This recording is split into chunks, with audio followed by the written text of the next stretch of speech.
É, eu estou percebendo aqui no vídeo, para gravar de vídeo, ele tem um limite, né, de tempo. Enfim, eu estou aprendendo aqui como funciona, então tem que desligar, porque parece que e recomeçar outro. E parece que aqui está limite de tempo. Então eu estou aí aprendendo a gravar esses vídeos. E eu também sou um pouco falador, se eu começo a falar, não tem tema melhor para mim, que dá mais. Me sinto mais é, contente, feliz e com gratidão, né? Quando eu posso falar sobre isso e divulgar, né? Eu até recentemente tive a oportunidade de duas rádios aqui de Jundiaí ser entrevistado, assim, né? E sobre esses temas, mensagem do Graal. Então é uma coisa que eu gostaria muito de poder fazer isso, é, ser entrevistado sobre sistemas, talvez palestras, né, para desenvolver sistemas. E isso é muito importante. E eu gosto de sentir quando a pessoa tenha pessoas que se interessam por esses temas. Né? Eu tentei também divulgar, por exemplo, essa teoria do cavalo de Gordon em jornais. Né? Tive até pessoalmente, fui em São Paulo, eu cheguei a ligar para redações, rádios também, tentando mandar e-mails. Né? Foi uma coisa que eu tentei muito, mas nunca consegui falar especificamente desse tema dos ossos de Cristo, da teoria do cavalo de Gordon. Né? Falo mais uma vez que eu teorizei e concluí essa teoria que a sepultura oculta de Cristo existe de fato e a entrada dela se localiza no Calvário de Gordon, no fundo da caverna direita do Calvário de Gordon em Jerusalém. Esse Calvário de Gordon é um aglomerado rochoso, mais ou menos de uns 150 metros de comprimento, acho que uns 50 de largura, e que tem diversas. É um lugar histórico e turístico de Jerusalém. Porque do lado esquerdo tem o túmulo do jardim, também, né? Que os evangélicos supõem que lá que estaria o sepulcro de Cristo, né? O primeiro sepulcro, vamos dizer assim. E também acredito que no topo do Calvário de Gordon foi o local onde Cristo foi crucificado. Mas isso é praticamente consenso entre os estudiosos, arqueólogos, que não é lá. Né? Cristo foi crucificado e também, primeiramente, enterrado, né? O sepulcro. Né? Mas o local certo é onde está a Igreja do Santo Sepulcro, né? que atualmente ela fica dentro das muralhas de Jerusalém. Por quê? Porque na época de Cristo ela ficava fora, o sítio local ficava fora porque não era permitido crucificar pessoas dentro, nem crucificar nem enterrar, né? Pessoas dentro da cidade de Jerusalém, dentro das muralhas. E as muralhas sofreram alterações ao decorrer dos séculos e milênios. E esse local onde Cristo foi crucificado, ou Gólgota, ele hoje é a Igreja do Santo Sepulcro. Então, as últimas modificações das muralhas foram por volta de 1500, né? Saladino, aquela dominação árabe, né? E que incluiu o, o local, né? Que hoje é a Igreja do Santo Sepulcro, dentro das muralhas atuais. Mas o Calvário de Gordon, essa região, uma antiga muralha de Jerusalém, parece que até anterior a Cristo, anterior a Cristo, chegou a ter uma muralha que incluía esse Calvário de Gordon, esse aglomerado rochoso dentro das muralhas. Depois ela passou a ser na parte externa, né? Não, porque naquela época era rural, né? Na época de Cristo, Jerusalém só aquela região dentro das muralhas, né? Ia ter talvez uns 50 mil habitantes, né? E é uma área mais ou menos de mais ou menos 1 quilômetro quadrado. É, 1 quilômetro de largura, 1 quilômetro de extensão, mais ou menos isso. Lembra um pouco, vamos dizer assim, um formato de coração, não sei, mais ou menos assim, o, atuais, vamos dizer, o Jerusalém histórica, né? Mas enfim, esse Calvário de Gordon hoje, ele fica na parte externa das muralhas, a partir da porta de Damasco. Jerusalém me parece que tem 7 portas abertas. E uma delas é fechada, né? É fechada. Me parece que é do setor leste, que dava a entrada à esplanada do templo de Jerusalém, que hoje está aquela mesquita árabe, né? Mas enfim, então o portão de Damasco é aquela porta que ia em direção para a Síria, né? Damasco, então a região do Mar da Galileia. Então é justamente aquele portão norte que saía, pegava a estrada em direção a Galileia, enfim, a Damasco, né, na Síria. Então essa porta de Damasco, na parte externa das muralhas, saindo dessa porta de Damasco, que tem esse aglomerado rochoso chamado Calvário de Gordon. É uns 200 metros, é muito próximo.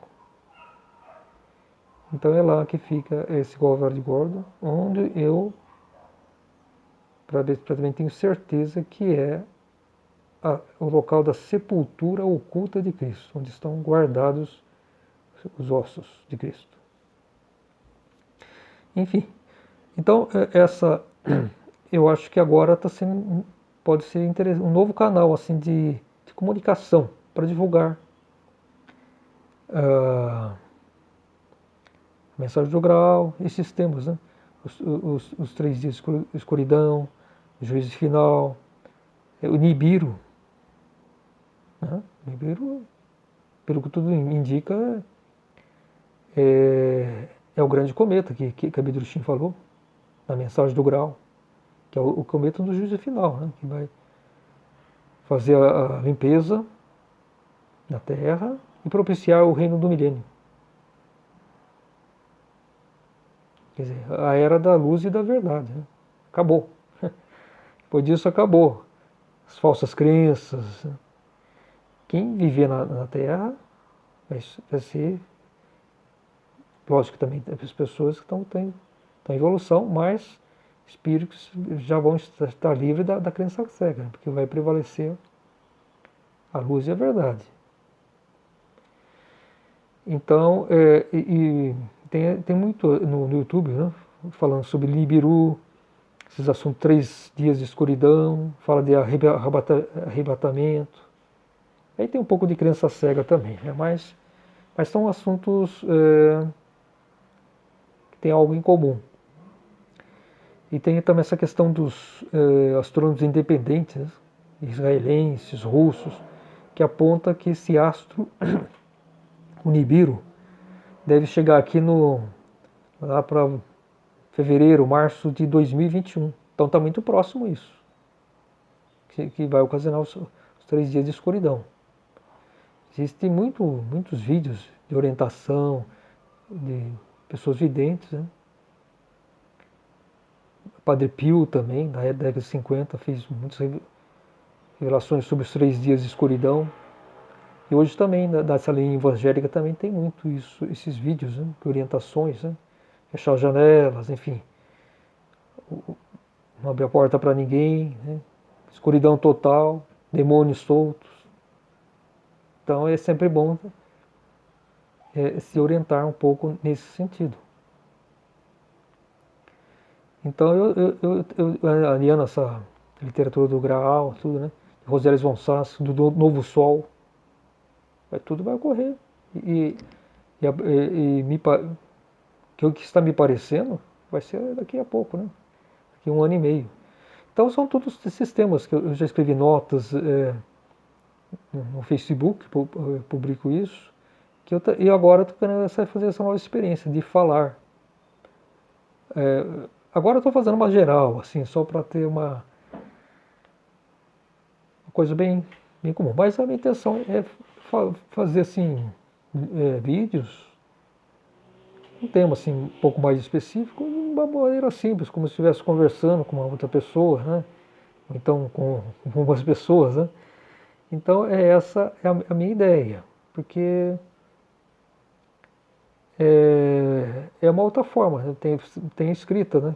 Através das notas que eu fiz bastante, e continuo fazendo no Facebook principalmente.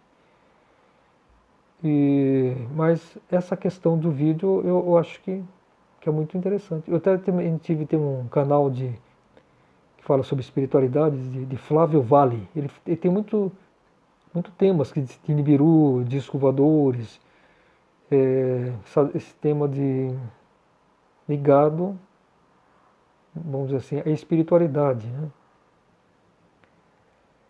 E eu também tive 2 vídeos, foi em junho que ele se interessou em me entrevistar, e eu falei desses 2 temas.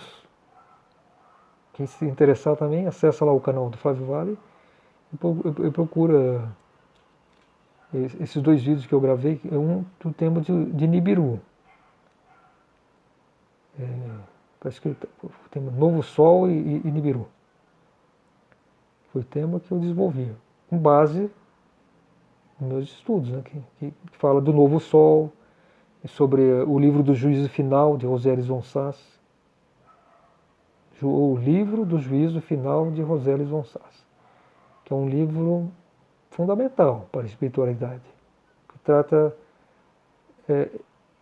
assim, de uma forma nua e crua, né? Assim, exatamente a que ponto nós chegamos, a humanidade, a necessidade do juízo, esclarecendo sobre a integralidade dos seres da natureza,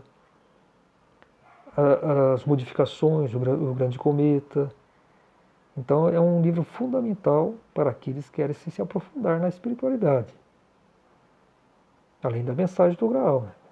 A mensagem do Graal, eu considero, ela é a nova palavra viva, então ela é sagrada.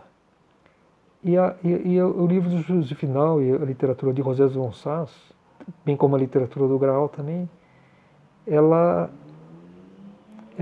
vamos supor assim, ela detalha muitos pontos, né, muitas questões do passado, do presente. Então, através da vinda do Filho do Homem, que é Emmanuel Abdurrahim, que escreveu a Mensagem do Graal na Luz da Verdade, permitiu essa, vamos supor, ativação da espiritualidade, né? Revelação de muitos fatos, muitas coisas, né? Enfim, eu estava falando da Rosales von Sass, da escritora Dona Rosales, que segundo eu creio, ela teve essa missão especial, assim como o João Batista. O João Batista, o nome espiritual dele é Ismael. Tanto ele como e Rosales von Sass são espíritos desenvolvidos como nós, né? Vindo do reino espiritual. Eles são do reino espírito primordial.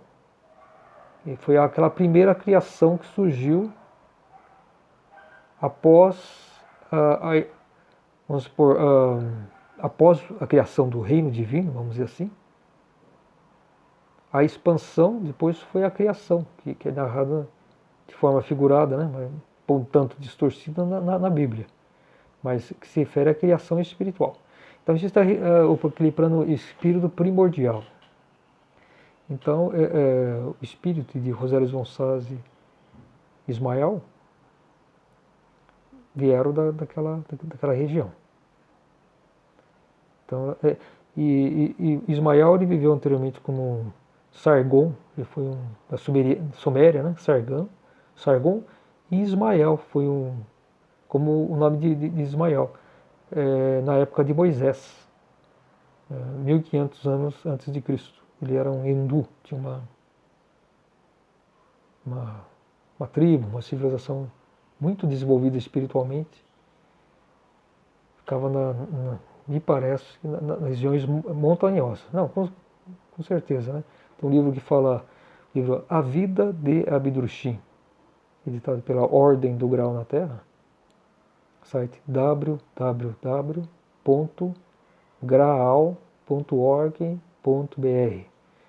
Tem esse livro publicado, A Vida de Abdurrahim, que é a vida anterior, na época de Moisés, e fala de Ismael.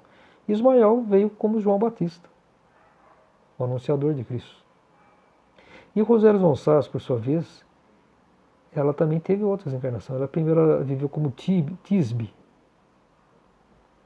na época da construção da Grande Pirâmide, há 6.500 anos. Ela era uma sacerdotisa sumeriana.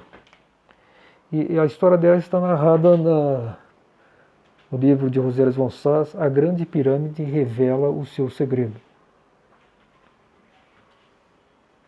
Depois ela viveu como Aloé, era uma princesa egípcia.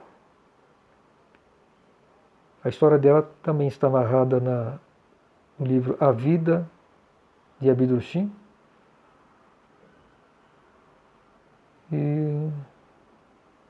E também um livro que fala sobre o Egito. Tem trechos que falam sobre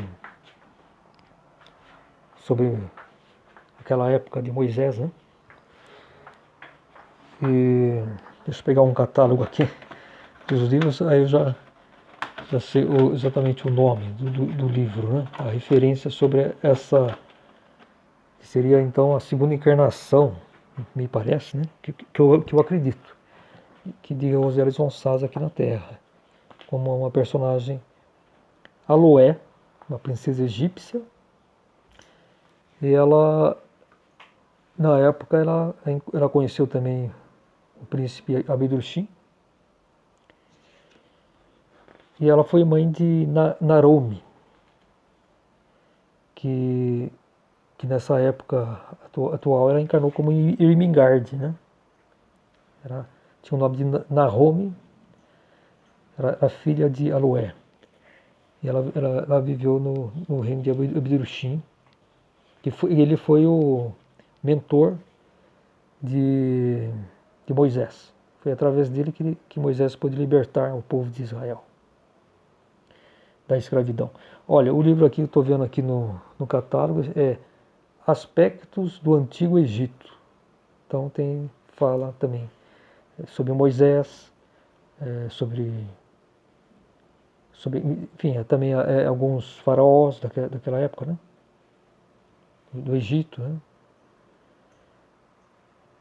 Então é isso. E depois a Rosélia von Sass, ela viveu como Biltis, a rainha de Sabá. Ela foi a rainha de Sabá.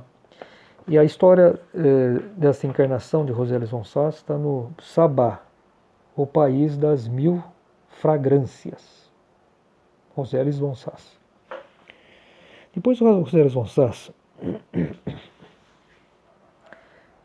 viveu, segundo eu creio, como Maria Madalena. Ela foi Maria Madalena. E depois de Maria Madalena, ela viveu como Leopoldina, Dona Leopoldina, a primeira imperatriz do Brasil. Esse livro que fala especificamente sobre Leopoldina está no livro Revelações Inéditas da História do Brasil.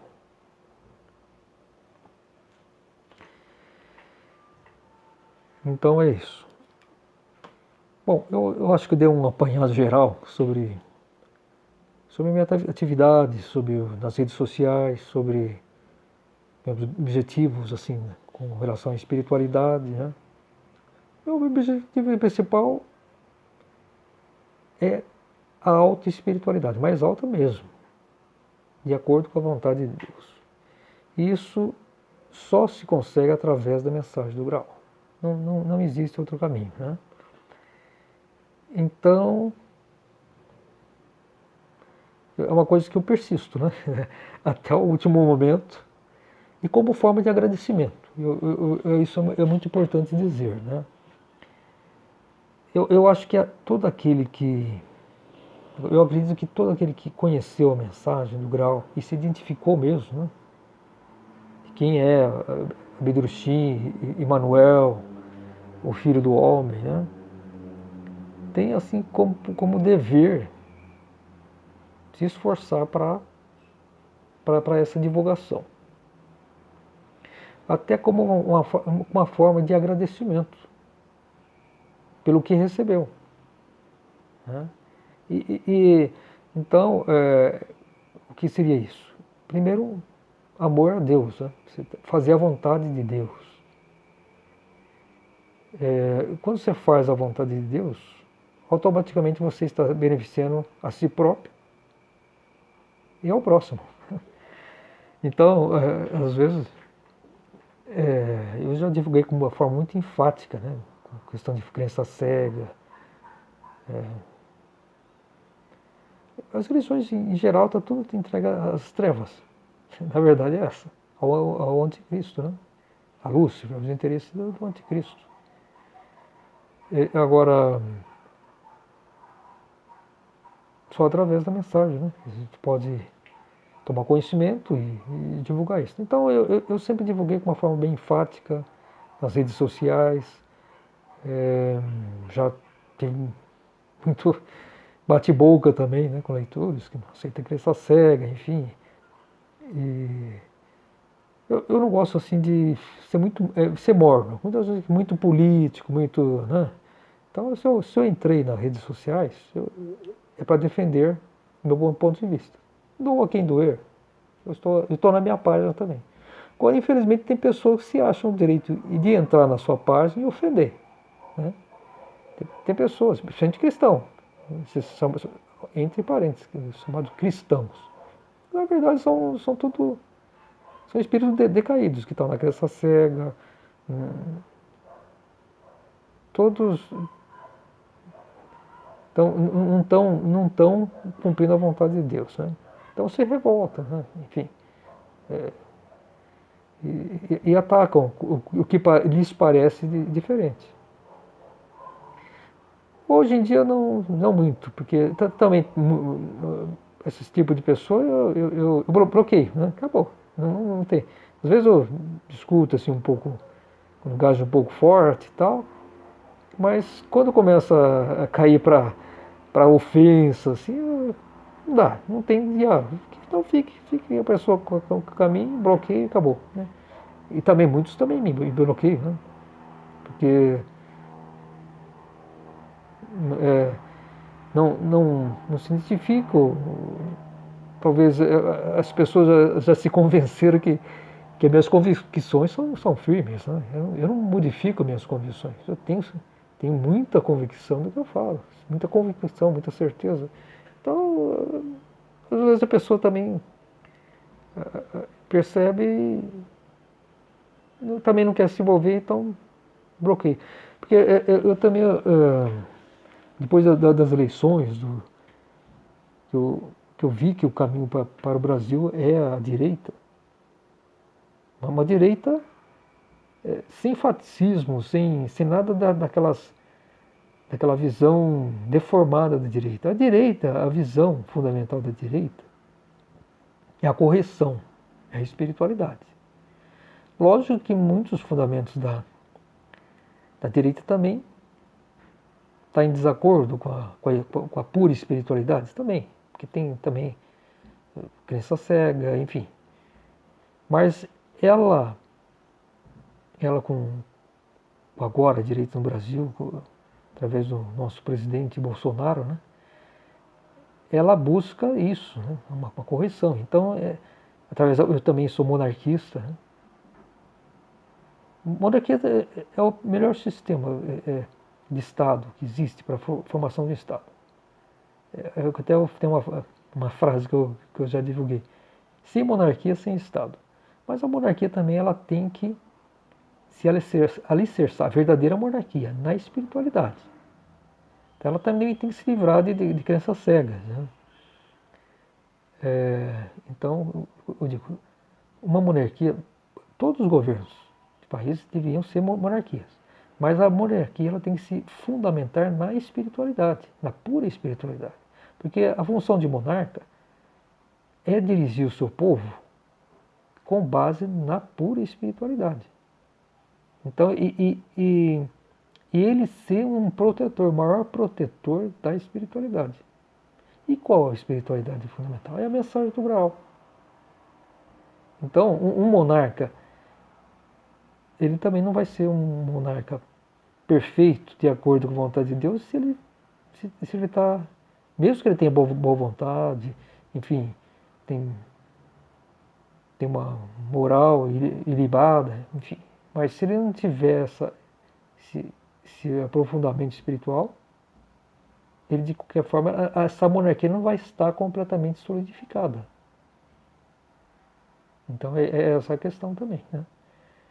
Eu defendo a monarquia, enfim, eu acredito que a monarquia mais cedo ou mais tarde vai retornar para o Brasil, né? E o caminho é esse. O socialismo, o comunismo pode até ter alguma questão de boa vontade, pode ter, né? Algum fundamento assim de querer alguma sociedade igualitária, enfim, que acabe com a justiça, mas não é, né? Porque ela exclui a espiritualidade, ela é completamente, os fundamentos são deformados. Ela pode assim ter assim teoricamente alguma coisa que pareça bom, mas na prática não funciona. Porque nós, espíritos humanos, sempre tem diferenças, né? Tem vidas diferentes, caminhos, e vamos por níveis diferentes de espiritualidades. Então, o ser humano nunca vai ser completamente nivelado aqui, né? Aqui na Terra. Porque aqui na Terra é um lugar que existem diferentes níveis de espiritualidade, né? Mesmo que todos estejam realmente servindo à vontade de Deus. Mas esse pensamento de esquerda, comunista, exclui completamente a verdadeira espiritualidade. E cai na degeneração humana. É uma coisa assim, completamente contra a vontade de Deus. Né? Então, a direita hoje, ela está, vamos dizer assim, se purificando. A direita, especialmente no Brasil. Eu acho que a direita no Brasil ela está muito bem encaminhada. Né? Agora, a esquerda, esse pensamento comunista, ele só pode ser erradicado pela monarquia, porque não tem nada mais oposto do que o comunismo, do que a monarquia. Não existe comunismo, esquerdismo, enfim, socialismo, esses pensamentos completamente distorcidos, do cérebro humano. Essa é a verdade. Ele vai se deteriorando, colocando a humanidade, a sociedade para o lixo, para as trevas, longe de Deus, cada vez mais distante de Deus. Né? Então isso não pode. Né? Então, essa direita do Brasil, eu estou com muita esperança, né? Que ela realmente está colocando novamente o Brasil de acordo com a sua fundamentação espiritual de país do novo milênio, a terra da Sagrada Santa Cruz. Tudo isso, espiritualmente, o Brasil está ligado. Apesar de todos os problemas sociais que existem, números, né, e tal, o Brasil ele tem essa essa força espiritual, porque realmente é aqui que a espiritualidade, né, a vontade de Deus está mais presente. Então é o local certo também para esse surgimento de direita, mas essa direita de renovação, de ligação com a espiritualidade e enfim, com Deus. Essa ligação com a vontade de Deus, né? Ligação e cumprimento. Agora, o sistema republicano presidencialista também é transitório. Então ele sempre, se ele não for, se não tiver uma monarquia, né, e essa monarquia também tem que ser, de fato, com fundamentos espirituais, né, não pode também ter como base uma crença cega de religião. Isso também não, ela sempre também vai oscilar. Ela tem que se fundamentar na verdadeira espiritualidade.